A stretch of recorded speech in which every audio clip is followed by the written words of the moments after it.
सचिन पायलट लोकसभा चुनाव को लेकर इन दिनों बेहद ही गंभीर नजर आ रहे हैं और हाइपर एक्टिव मोड में भी नजर आ रहे हैं।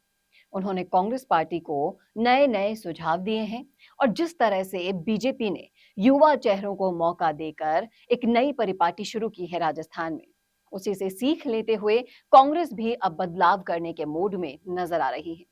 लेकिन सवाल यहाँ ये उठता है कि जो सम्मान पायलट को नहीं मिला अपनी पार्टी से, क्या वो उनके करीबियों को मिल पाएगा? करेंगे इसी मुद्दे पर चर्चा इस वीडियो में, इसलिए इस वीडियो को आखिर तक जरूर देखिएगा। नमस्कार, मैं हूं चेतना शर्मा और आप देखना शुरू कर चुके हैं राजस्थान संवाद। तो राजस्थान में सचिन पायलट नए नए फॉर्मूले सुझा रहे हैं और इन फॉर्मूले की बात करें तो सचिन चाहते हैं कि राजस्थान में इस बार युवाओं का जोश आजमाया जाए, यानी कि नए चेहरों पर दांव लगाया जाए। राजस्थान में लोकसभा की 25 सीटों में से 8 सीटों पर उम्मीदवारों के नाम लगभग तय भी हो गए हैं। ये वो सीटें हैं जिनमें पार्टी कड़ी मेहनत करने वाले साफ छवि के युवाओं को उतारेगी। इनमें राजस्थान यूनिवर्सिटी के अध्यक्ष निर्मल चौधरी, लाडनू विधायक मुकेश भाकर, चौमू विधायक शिखा मील बराला और इसी के साथ साथ रामनिवास गावड़िया, हिंडौली विधायक अशोक चांदना, राजस्थान यूथ कांग्रेस अध्यक्ष और सांगरिया विधायक अभिमन्यु पूनिया और एनएसयूआई प्रदेश अध्यक्ष विनोद झाकड़ के नामों की चर्चाएं जोरों पर हैं। इनमें से निर्मल चौधरी ने हाल ही में कांग्रेस का दामन थामा है और वो सचिन पायलट के चहेते भी माने जाते हैं। 26 साल के निर्मल चौधरी की राजस्थान में छवि मेहनती और समर्पित युवा नेता की है।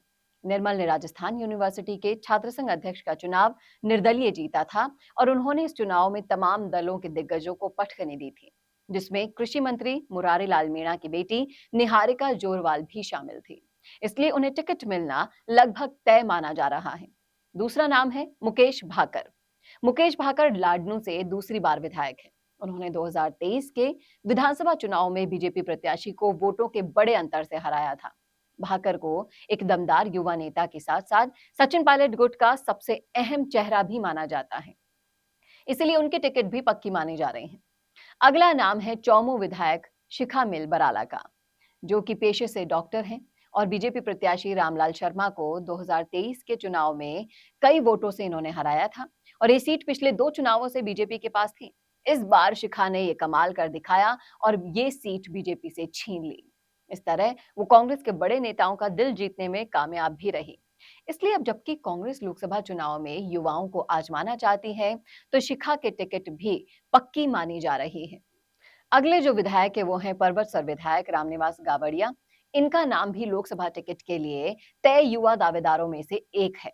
2023 चुनाव में उन्होंने बीजेपी के बड़े नेता मान सिंह कनसिया को 10,000 से भी ज्यादा वोटों से पटखनी दी थी और उनकी पहचान पर्वतसर क्षेत्र में तेज तर्रार और समर्पित युवा नेता की मानी जाती है।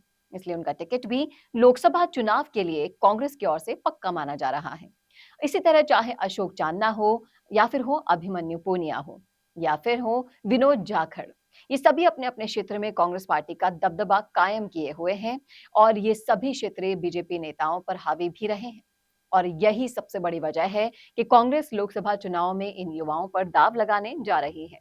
राजनीतिक गलियारों में कयास ये भी लगाए जा रहे हैं कि पायलट खुद विधायकी छोड़कर लोकसभा का चुनाव लड़ सकते हैं।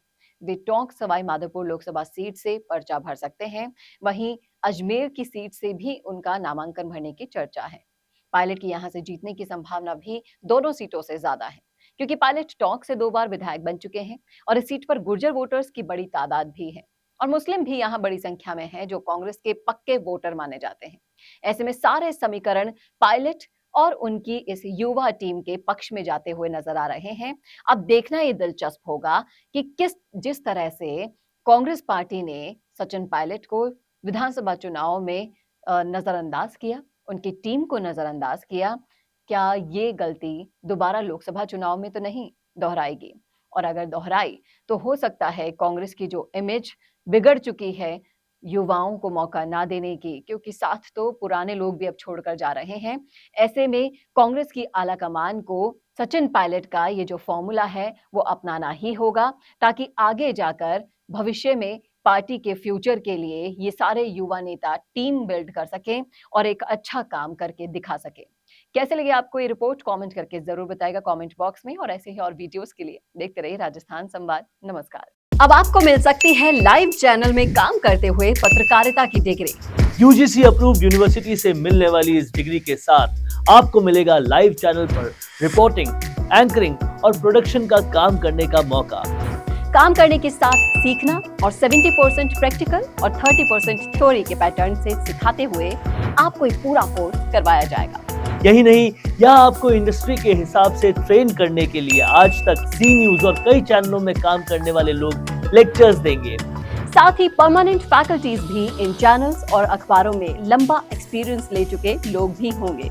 इसके साथ ही टीवी, न्यूज़पेपर जैसे ट्रेडिशनल मीडिया की लाइव प्रैक्टिकल ट्रेनिंग के अलावा आपको यहाँ पर डिजिटल मीडिया और डिजिटल मार्केटिंग भी इंडस्ट्री नीड्स के हिसाब से सिखाई जाएगी।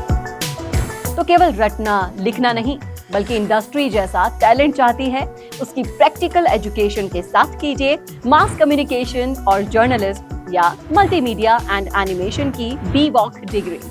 और प्लेसमेंट असिस्टेंट से लेकर ट्रेडिशनल और डिजिटल मीडिया की सारी इंडस्ट्री ट्रेनिंग विद इंटर्नशिप आपको मिलेगी मिशिगा इंस्टीट्यूट ऑफ मीडिया स्टडीज में।